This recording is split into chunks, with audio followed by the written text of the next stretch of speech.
All right, today we are going to decode a pretty unique survival blueprint specifically for the year 2026.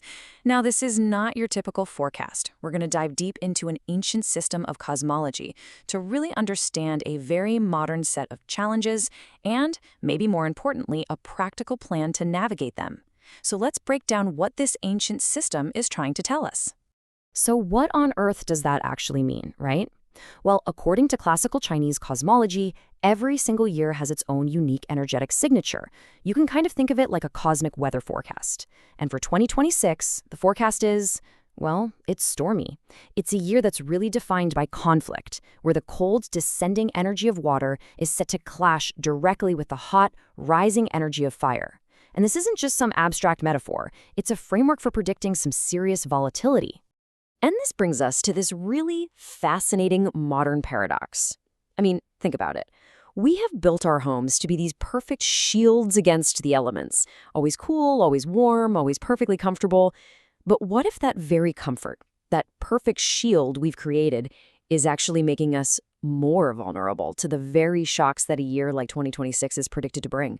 Okay, this chart breaks down the conflict perfectly. Just look at the two opposing forces at play here.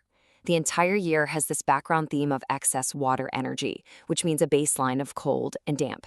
But the first half of the year is ruled by what's called monarch fire, the dominant, intense energy of summer heat. So what happens when these two forces collide? You get abrupt, dramatic, whiplash-style shifts. Think flash floods one week followed by scorching heat waves the next, or sudden, bizarre cold snaps right in the middle of summer. And this is the absolute key takeaway. The primary threat isn't the wild weather itself, it's our response to it. It's the fact that we retreat into our perfectly climate-controlled bubbles. We create this environmental shield with our heating and our air conditioning. And in doing so, we're basically outsourcing our body's natural, God-given ability to adapt to an external power grid. Let's really look at the trade-off we're making here because it is a big one. Our body has its own incredible, intelligent climate control system. It's called the Wei Qi. It's our frontline defense shield. It is adaptive, it gets stronger the more you use it, and it gives you total sovereignty over your own health. HVAC systems, on the other hand, they're rigid, they create dependency, and ultimately, they create fragility. And this leads to a really critical condition called functional disuse. Honestly, just think of it like a muscle. If you stop using it, it gets weak, right? It's the same thing here. When we live in a constant 72-degree, perfectly stable environment, the tiny, brilliant mechanisms that control our pores, our ability to sweat, our shivering, our entire internal thermostat, they stop working. They literally atrophy from lack of use. So how do we fight back against this? The very first step is to rebuild our physical defenses, to reclaim that lost connection with our own environment. It's time to rebuild our outer wall. And the prescription is, believe it or not, surprisingly simple. Just 15 minutes. That's it. This is not about going for a marathon. This is about a mandatory, non-negotiable 15 minutes of daily exposure to the real, unfiltered outdoor air, no matter what the weather looks like. This isn't about comfort. It's about training. It forces your pores to open and close, reactivating those dormant defense mechanisms and literally reminding your body how to adapt on its own. This is really all about shifting our mindset. An air conditioner is a tool for emergencies, not a replacement for your body's own amazing regulatory functions. And especially in that hot first half of 2026, allowing yourself to sweat naturally is absolutely crucial. It is the body's primary, most effective way to vent internal heat and stop it from building up and becoming a much deeper problem. Okay, next, we move inward. We go from the outer wall to our central keep, our digestive system. In a year that's defined by a water-fire conflict, we can actually use food strategically to create harmony from the inside out.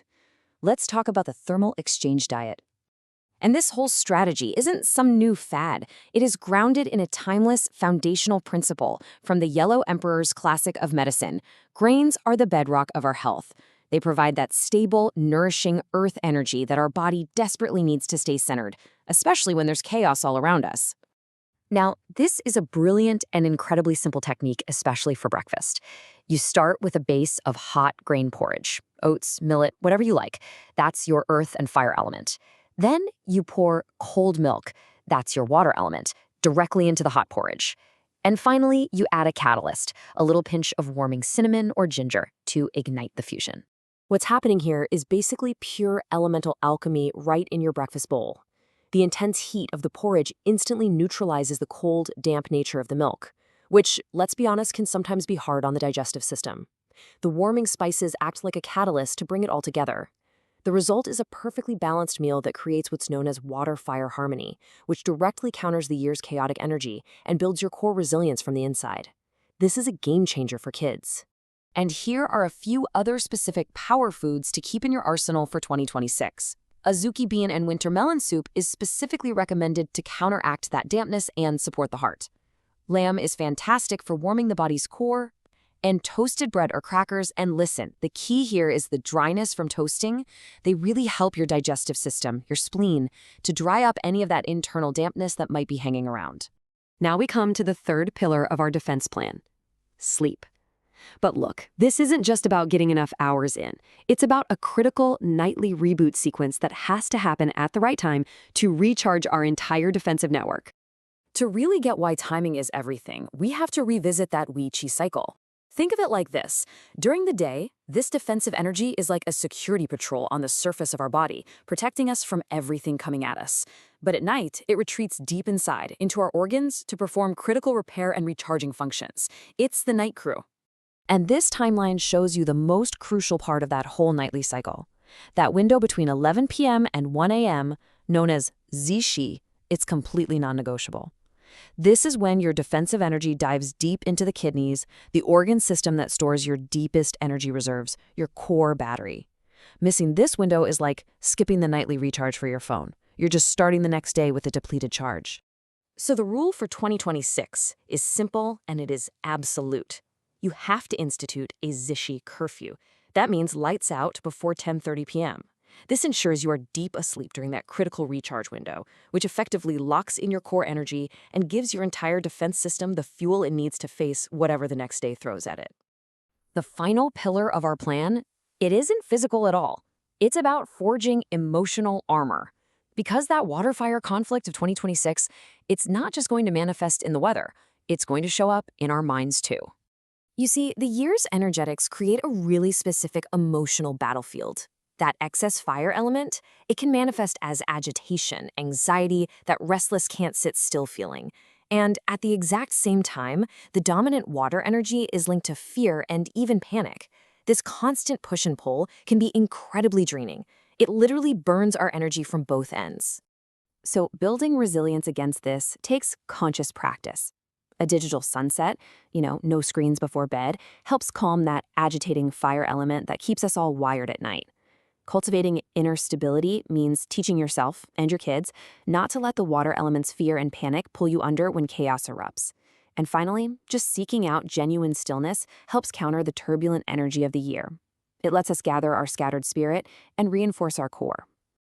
So there we have it. We've covered the 4 pillars of defense. Now, let's put it all together into a clear, simple, consolidated action plan. This is how you take back sovereignty over your own health in what's predicted to be a very turbulent year. Here it is, your 4-point fortress plan. It's that simple. Number 1, physical. Rebuild your outer wall with 15 minutes of fresh air daily, no exceptions. 2, diet. Fortify your central keep by mastering that thermal exchange porridge. 3, sleep. Recharge your entire network by respecting the 10:30 p.m. Zishi Curfew.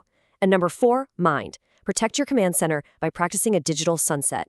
4 simple, incredibly powerful habits. Ultimately, this ancient blueprint for a modern crisis leaves us all with a fundamental choice. The world is always going to present challenges and uncertainties. That's a given. The real question is, are we going to become more and more dependent on external systems to shield us, or are we going to do the work to build that strength, that stability, that unshakable resilience from within? The choice is ours. Thanks for watching.